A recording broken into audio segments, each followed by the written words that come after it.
Хайырлы иртә. Мотор итеп кояш күтәрелеп килә җәмәгать. Көн башы, ә без сөн башында.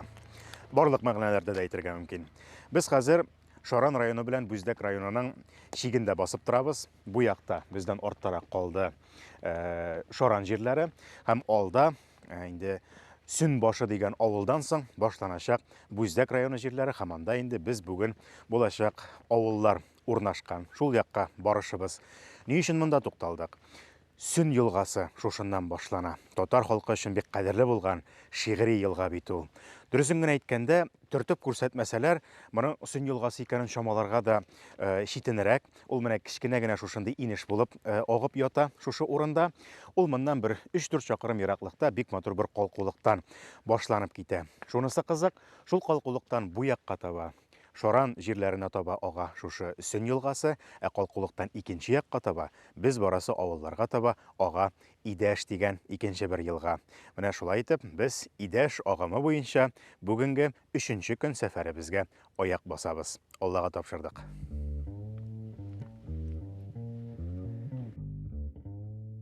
Сәфәребездә бүген бер генә авыл, Таулар авылы. Карталардан аны Старотавларова дип эзләргә кирәк. Әлеге авыл халкының бер өлеше 17нче гасыр башында 1630 елда Казан ханлыгының Үзәк өлешендәге Тау иленнән күчеп килгән дип яза тарихчы Марат Ахунов. Тарихка кереп киткәнче сәфәребез тәртибе буенча барсак, безне иң беренче чиратта авылның фольклоры белән таныштырдылар. Тапшыруыбыз дәвамында Тауларның мирас ансамбле иҗаты белән сезне дә таныштырып барырбыз.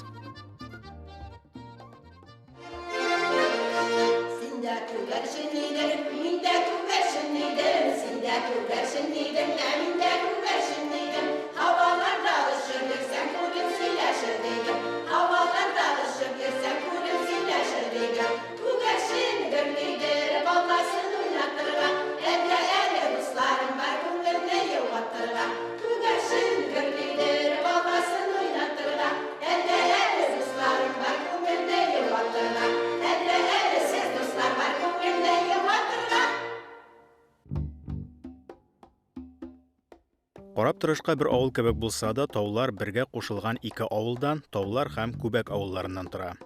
Күбәк әлеге исеме белән тарихи чыганакларда 17нче гасырның азагында 1687 елда телгә алына. Шул елда Аблай Исәнбаев исемле 40 канлы волости башкорты үз вотчинасына яхшы дәүләт авылы кешесе ясаклы татар Күбәк Сабаковны уллары белән кабул итә. Менә шулай яңа урыннарга килеп утырган аерым нәселләрнең эзләрен Тауларда бүген дә табырга була әле. Тагы бу урам тулысы белән бер нәсел генә яшәгән урам дип әйттегез. Ничек килеп чыккан тарих ул? Бу урамны халык телендә бу урам атала, менә без әле китеп барабыз, торабыз инде. Сирмеш урамы дип атала бу халык телендә. Монда Галикеевлар яшәгән заманда. Нәсел Галикеевлар? Галикей нәселе. Галикей нәселе нәрсәсе белән менә игътибарны җәлеп итә ул. Минем әниемнең тоже менә нәселе монда кыз фамилиясының Галикеева. Нәрсәсе белән җәлеп ителә, менә шушы Карбаш авылы белән, значит, Таулар авылы арасындагы җирләр басулар. Идәш башына чаклы Галикейләр басуы була. Алар җир тотканнар, иген иккәннәр. Тәфкиров битендә бу якларга килеп, ул патша армиясендә хезмәт итә битендә. Бу якларга килеп җир алгачтын, ул шушы урындагы җир тотучыларны кыса башлай. Ул килемдәге Тәфкилев турында. Ай, ул бит башта битендә тарихтан билгеле булуынча Тауларга килеп урнаша. Но Тауларда озак тормай китә ул Килемгә, Килем авылына негез кора. И шушы Тәфкилев битендә ул бик сугышы кеше битендә булган, аның гаскәр белән. И шуңа күрә аның туры аңа бүтән төрле чара таба алмайлар алар. Тәсир итәргә. Алар язалар, менә бу Галикей патшага жалобы яза. Тәфкилев өстеннән. Менә шушы жалобы, шушы язу бүгенге көндә дә саклана ул. Галикейдән кала тагын кайсы шундый төп нәселләрне дип әйтелмәй инде атарга була. Каян килгән кешеләр? Атарга була төп нәселләр дип Ишмөхәммәтләр нәселе менә Күбәк авылында монда. Алар нәселе төп Казан ягына килгән татарлар булалар алар. Менә бу безнең авылда бик нык ярдәм итә Әхмәт Ишмөхәммәтов Әхмәт Вәлиулла улы. Аның ике туганы Ишмөхәммәтов Әнгам Мин Әхмәт улы Казанда безнең афганистлар җәмгыяте җитәкчесе булып тора бит. Алар Казан ягына килгәннәр, татарлар инде. Ике авыл турында да тәфсилләп язылган 1896 елгы Уфа губернасы буенча статистика мәгълүматлары да билгеле. Ул чорда тауларның 235 хуҗалыгында 1300-дан артык кеше, ә Күбәкнең 90 хуҗалыгында 526 кеше яши. Тауларда 1870 елда ук 2 лавка һәм 3 мәчет теркәлгән. Безнең Күбәк авылы таулар авыл дин буенча 1850 еллардан башлап 1890 елга 40 ел буена ул республикада беренче урында тора. Шуңа күрә безнең Күбәк зиратында 3 улуг имам гына түгел, ахундлар җирләнгәннәр. Беренче ахунд Самирханов, беренче ахунд, икенче ахунд Ишмөхәмитов, Ишмөхәмит хәзрәт безне Заитов. Өченче ахунд баш ахунд буламысы Самирхановның улы. Менә монда бездә каршыдагы юл ашалган булган икенче мәчет, шушы мәчетнең имамы. Монысы була баш имам, баш ахунд була. Ул бүген сәгендә Курганга, Чиләбегә, Оренбургка һәм Уфага, шушы 4 областка бер хуҗа була ул вакытта. 4 мөфтине алыштыра бер үзе. Әле һәр областта бер мөфти, ул вакытта шушы кеше алыштыра. Менә шушлар җирләнгәннәр Күбәк зиратында. Аларның икесенең зиратына куелган матет таш куелган. Авылның 3 мәчетенә 1854-нче, 1837-нче һәм 1851 елда имамнар билгеләнү турында да мәгълүмат бар. Гомумән, аның аеруча күтәрелеп киткән чорын шул 19-нчы гасыр урталары белән бәйләп карауда ялгыш булмас. Таулар электән хәлле авыл һәм безнең бүгенге эзләнүләребез күрсәткәнчә шәлле авыл икәнлеге дә ачыкланды. Мәдәният йортына килеп керү белән беренче башкарылган җыр Күгәрчен гөрлидер булды. Андагы юлларга игътибар иттем. Калфагым бар, шәлем юк, шәл алмыйча хәлем юк дип әйтәләр. Шул кадерле кирәкле атрибут булганмыни ул шәл? Шулай, электән үк шәл хатын-кызның иң кирәкле баш киеме булган бит инде. Шәлләр бәйләп бирү өчен генә түгел, менә ат чанасында, ашка барганда, туйларда, ат чанасында бик кадерле, хөрмәтле ханым шул шәлне бәйләп утырган. Бу чана шәле дип аталган. Андый шәлләрдә бездә саклана. Ул Аш чанасы дип аталган. бая бар ашка барыр өчен махсус. Туйларда махсус шушындый озын чуклы, матур шәлләр булган. Булар инде кунакка барган вакытта. Кунакка барган чагында. Бу чана иң беренче булып шәлле чана бара. Шәл яулаган, япкан олы яшьтәге хөрмәтле ханым. Аның артыннан бөтен нәсел. Аның артыннан нәсел бара. Кунаклар калган, кунаклар туган тумачалар бара. Тауларда шәл алмаслыкта түгел, авылның үз базары да булган бит. Аның башланып киткән чоры шул ук 19-нчы гасыр уртасына туры килә. Ул гадәти базар гына түгел, күрше авыллар белән чагыштырганда иң зурысы була. Авыл тарихының бу өлешендә аеруча кызыклы, эчтәлекле хатирәләр бар. Фәрит абый кебек тарихчылар белән, төбәк тарихын өйрәнүчеләр белән эшләү күңелле. Чөнки алар беркайчан да китап сүзе белән генә яки коры документлар, фактлар, соннар белән генә сөйләшмиләр. Андый кешеләр күңелләрен шул авыл тарихын өйрәнүгә биргән һәм авыл турында кайда нәрсә ишетсә барысын да хәтерләп, хәтер сандыкларына салып баралар. Менә шушы авылның тарихын шәрехләүче тагын бер сүзе бар Фәрит абыйның. Әгәр дә кайда да булса, хәтта ерак районнарда да син үзеңне таулар авылыннан дип әйтәсең икән, иң беренче сорау тауларда базар эшлимәл дип сорап куялар ди. Эшләмәй инде ул базар. Менә без хәзер шул элек базар булган урыннарда йөрибез.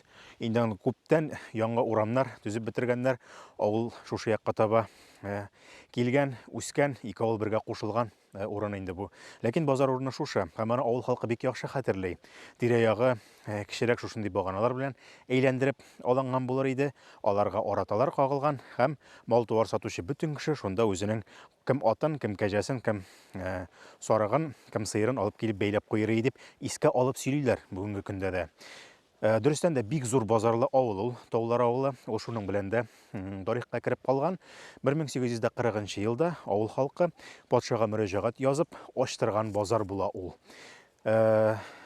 Зурлыгы бер хәл, ләкин ул хайран ук озак еллар эшләп тә килә әле.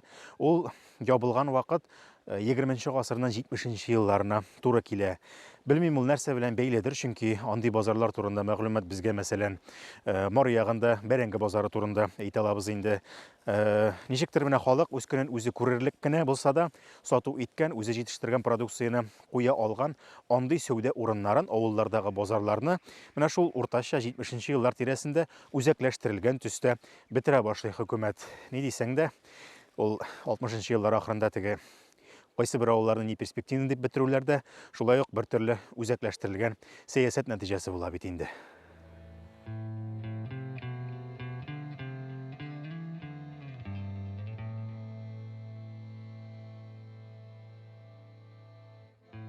Ике авылны айырып торган базар шушы мәйданда дип чамалыйбыз. Менә базар урыны менә шушы мәйданнарга менә хәзер монда бит лишипне салдылар, монда йортлар салдылар бит инде. Элек базар менә шундай. Минем менә бу бит тауларның Ширмеш урам бу якка килә. Бу урта елга айырып тора, күбәкле таулар арын. Һич шушы базар айырып тора. Бу базар кайсы якта була соң инде? Базар монда. Бу ягында. Күбәкнең авыл башында базары. Ел сайын бер тапкыр елына 22 ноябрьдә бу базарга Түбән Новгород, Казан, Бөгелмә сәүдәгәрләре көтеп ала торган булалар бу ярминканы. Алар ел сайын шушында сәүдәгә килә, ярминкәгә килә торган булалар инде. Менә минем ата-бабам, әле дә минем хәтердә, әтинең хатирәләре, минем бабамнар, картатаннар, алар болтаста осталары булганнар.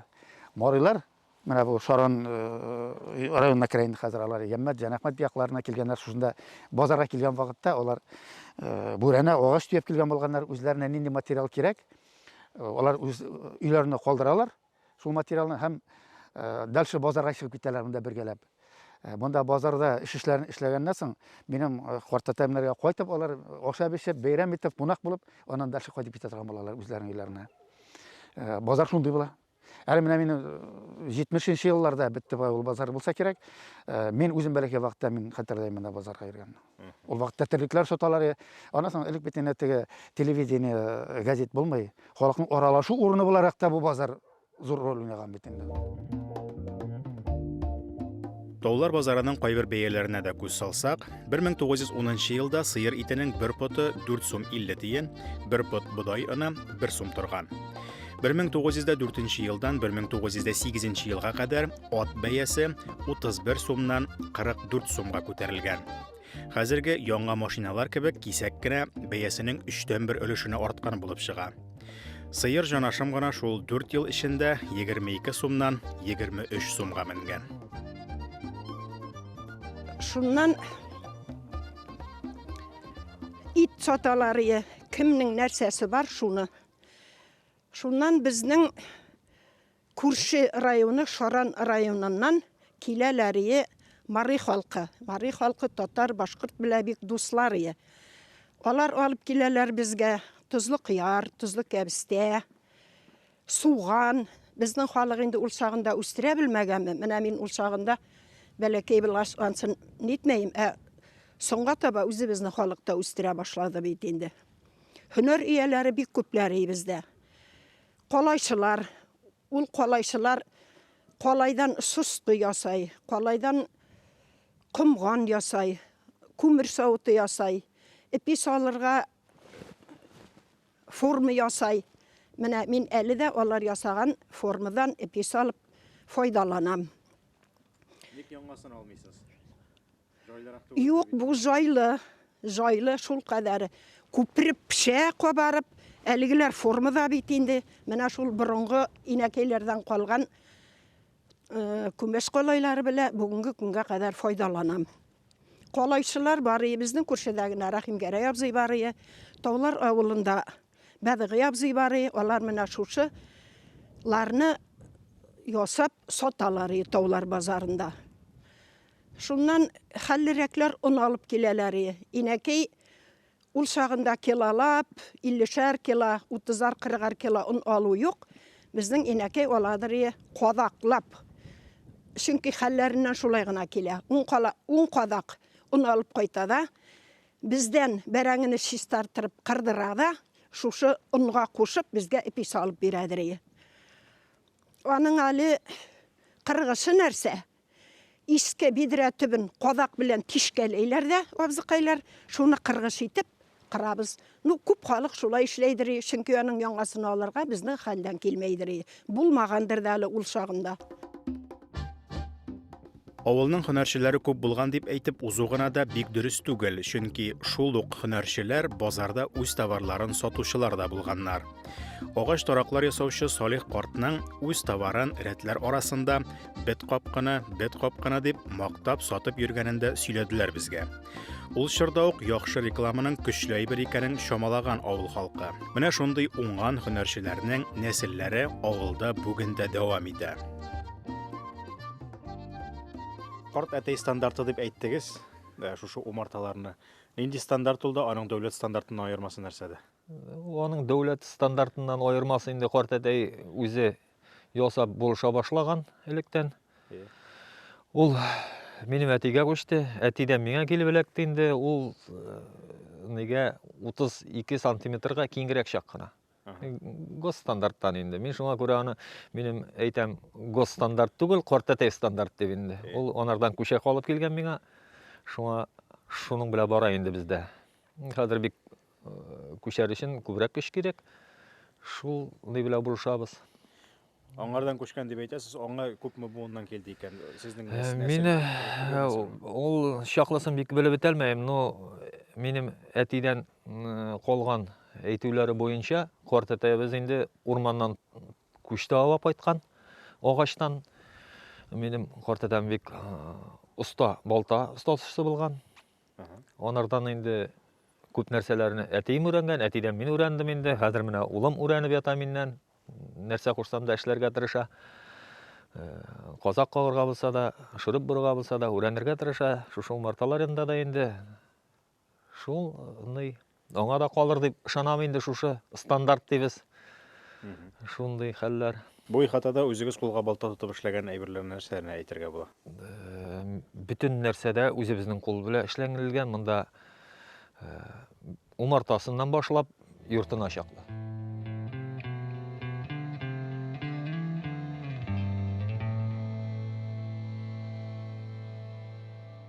Дусларым, әйтегез әле, әби бабайларыбызның яшьлек уйнарын уйнап алып.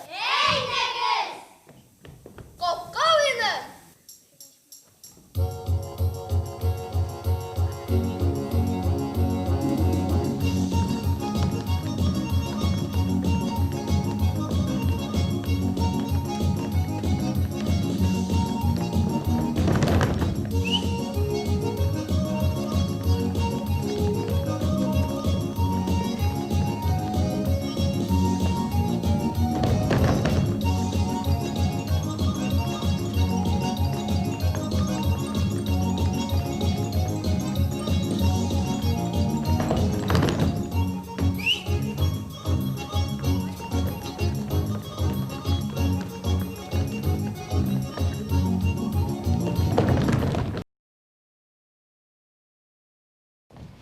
Дусларым, әйтегез әле тиз әйткечләр тапмазалар әйтеп алыйк.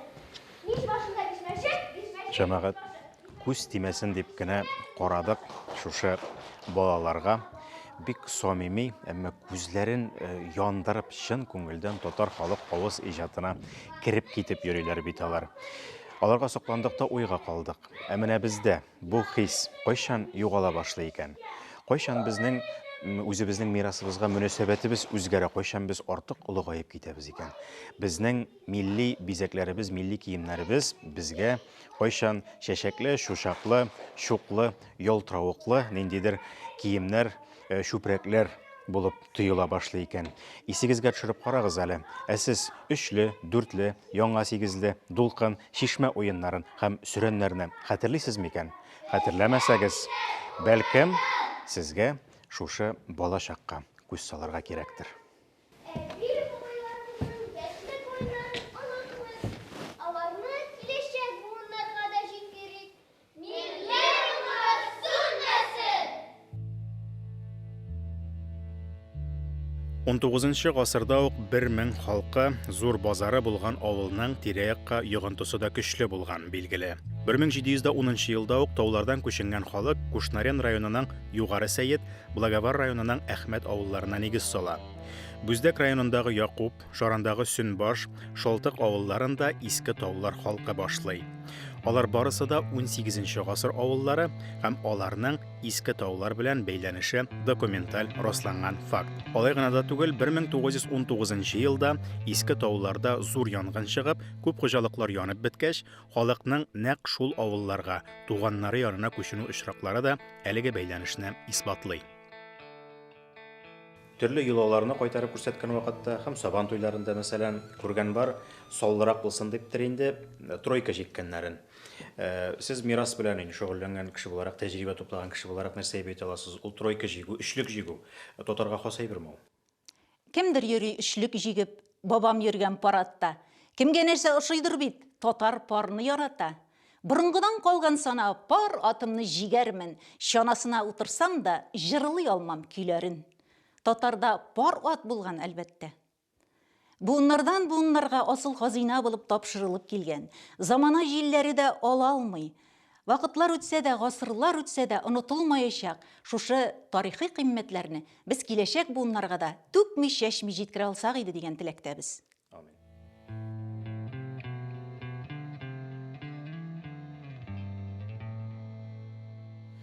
Таулар авылына күчеп утыручы халык кайсы яктан булган? Ярар, менә бу ягын әйттек инде, Казан ягыннан килгәннәр дип.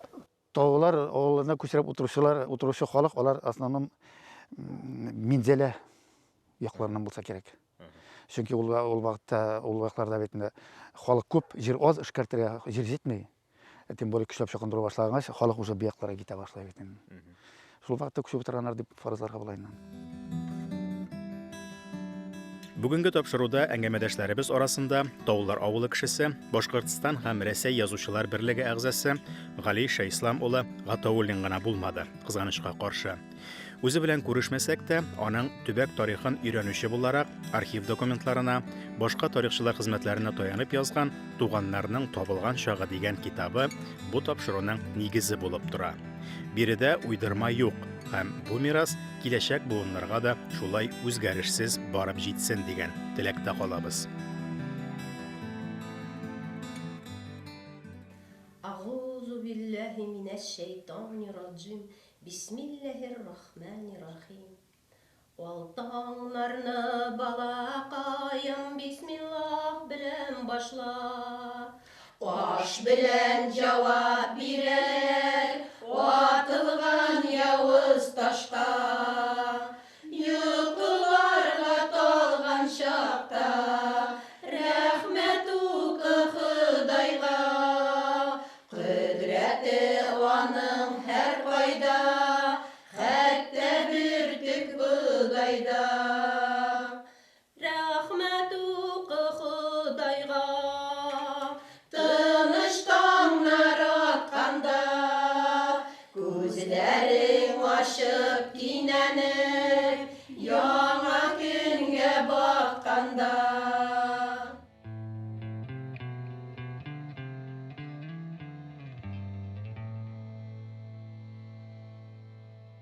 Кадерле дуслар, тапшыруыбызны Сүн башыннан алып киткән идек, Сүн елгасы башланган урыннан. Көн кичкә авышканда янәдән елга сулыкларга әйләнеп кайттык әле. Салкын чишмә. Ул Таулар авылына таба агып төшә, анда Урта елгага коя, Урта елга Идәшкә, Идәш Шәрмәшәнгә, Шәрмәшән Агыйделгә килеп кушыла. Агыйдел дигәннән игътибар иткән булсагыз, без шушы берничә тапшыруда гына да татар елгалары турында да берничә тапкыр искә алдык бит. Татар елгалары димичә, нәрсә дип әйтәсең инде? Агыйделе дә, Сөне дә, Ак елгасы да, алар һәрбер татарның күңеленә кирип калган елгалар. Һәрбер татар ул елгалары гомерендә бер тапкыр гына да күргәне булмаса да, һич югы алар турында җырлаганы бар. Татар кайда гына яшәсә дә, Агыйделнең аръягында дип булса да такмаган җырлый, Агыйдел камышына дип җырлый, әнкәй безне Сүннән алып кайткан дип җырлый. Бу татар елгалары инде. Гомумән, татар тарихы белән бәйле елгалар өчәү генә түгел, җәмәгать. Татарның буе җитмәгән, аның эзе калмаган елга сулыклар бихисап. Ләкин аларны онытмас өчен, аларның санын тагын да арттыру өчен безнең һәрберебезгә бары тик үзебезнең нәсел тарихын авылларыбызның тарихын һәм әлбәттә милләтебезнең тарихын гел барлап, аның шишмә башын онытмыйча сакларга гына кирәк. Әлегә менә шулар, киләсе очрашуларга кадәр сау булып торыгыз.